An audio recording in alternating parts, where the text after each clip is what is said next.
Yeah, Julian, it was very interesting to see how lopsided this thing was from the very beginning, being joined right now with Dennis Cox from 99.9 The Fan. And it was very interesting watching how this game kind of played out for Carolina. Looked like they really weren't into it. The last maybe 5-6 minutes or so, they locked in. They went on a nice little 20-2 run and kind of got it a little bit more respectable. But they were down by 32 at one point. But we have to talk about the phenomenal freshman, Cooper Flagg, Dennis. 21 points, 8 rebounds, 7 assists, 2 blocks, 3 steals. And the main thing is Duke needed him to show up for this particular game, and boy, did he do it. Right from the get-go. First 15 points of the game for Duke, Cooper Flagg either scored or assisted. Yes. And a couple of those possessions where he had assists were steals that he made in the defensive end of the court. That's actually where he made his most impact, especially early in the game. Gets a steal, 2-on-1, finds Sion James. Gets another steal off ball, goes down, finds Tyrese Proctor, who gets a dunk. He set the tone early for Duke, and let's be real, that 17 points, it wasn't that close.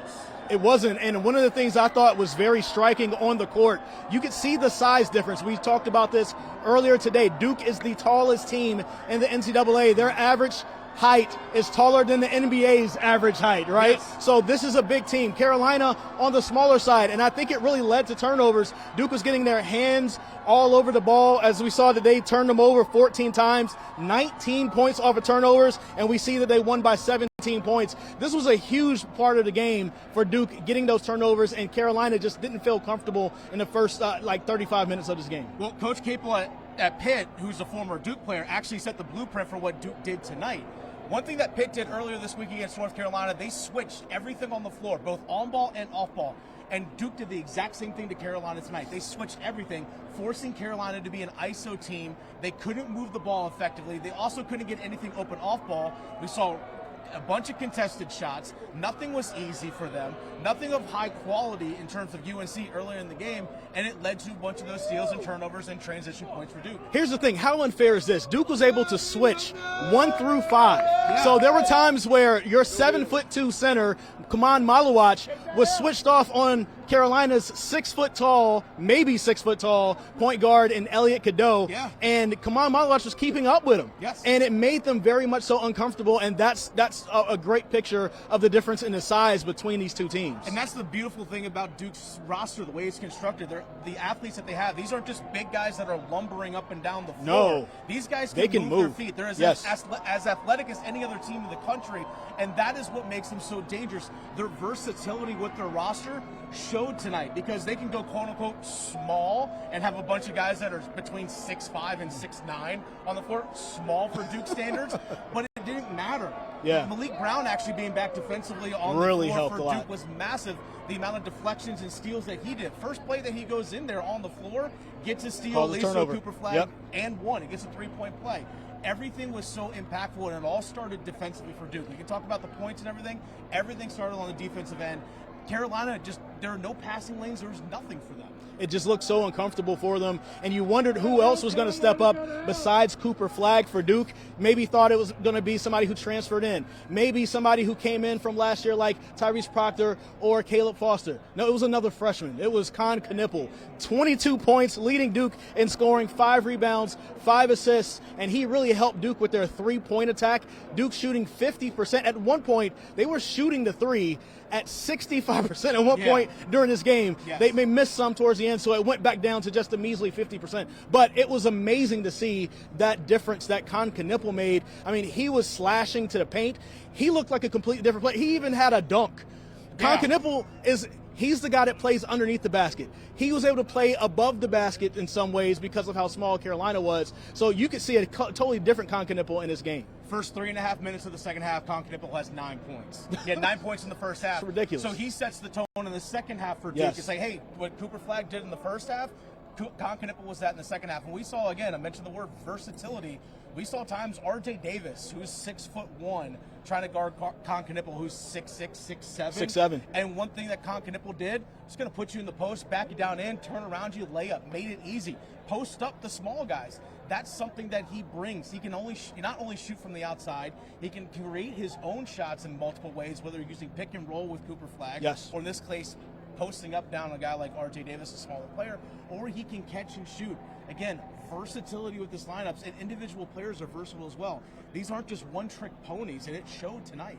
One of the things that some people were talking about before this game is that Duke, we were tested in their last 2 games, but they're on this win streak right now. Right now it's 15 straight wins, which is the longest winning streak in the nation. And so now people are looking at it, how can this young team really be able to handle this win streak right now? Because at this point, if they go undefeated in ACC play, which is, by the way, the last team to go undefeated in ACC play were the Duke Blue Devils back in 98-99. But there are now 11-0 in ACC play, 9 more games to go, and then you're talking about the tournament time. Can this team handle this with how young they are? I think they've shown a level of maturity, and especially in games, and they tested themselves early on in the year. They went on the road to play a true road game against Arizona, something Duke really doesn't do. They did that this year. They played Kentucky, they played Kansas, they played Auburn. Granted, it was here at Cameron, but they beat the #1 team in the country, Auburn, and they beat them here, who's probably, again, going to be competing for the #1 overall seed in the NCAA. That's the only game Auburn lost this season. That's the only game. The only single one, and that is a tough-tested team because the SEC this year is better than the ACC. That's a different conversation. But I think having those tough games on the road at Wake Forest, having tough games against Pitt, they have Wake Forest back here. They got to go on the road to Carolina. One thing John Shire is going to look at this game and say, hey, guys, the last 8-9 minutes of this game wasn't clean basketball for us. It wasn't. Again, it was mostly inconsequential, but John Shire is going to be able to show that young team and coach them hard. We saw last time they played here back on Monday when they played NC State. NC State jumped out on them early. John Shire calls a timeout and said, hey, you guys are playing soft. You are being soft right now. And they responded to the coaching. That's something that's going to pay dividends. But yes, it's a young team overall in terms of their starters, but look who the guys are coming off the bench. Malik Brown, all ACC defensive player that transferred in from Syracuse, veteran experience. Mason Gillis, all luxury. The 6th man of the year in the Big Ten last year for Purdue, who went to the NCAA championship game last year. These guys have that experience coming off the bench, and that is such a vital thing that not many teams have. For you guys who aren't here, you smell that, Dennis? Yeah, I do. Smells like a bonfire is going in. I feel like I've been seeing like little bits and pieces of ash kind of coming down right here in front of us. So if you see me walking, looking around, I think that's what it is. Duke with an amazing job, winning 87-70. And again, as you said, to follow up what you said, as we're going to send it back to Julian Grace right here, Duke definitely has some things to work on. They let up in the last 8 minutes of this game. So you do walk away with some teach tape, even though this was kind of a butt whooping at the end of the day, right? Which almost kind of makes this a little bit scarier. You mentioned some of the close games that they have coming up. Wake Forest is going to be a close game. Possibly you have Clemson on the road. That's going to be an interesting game for them.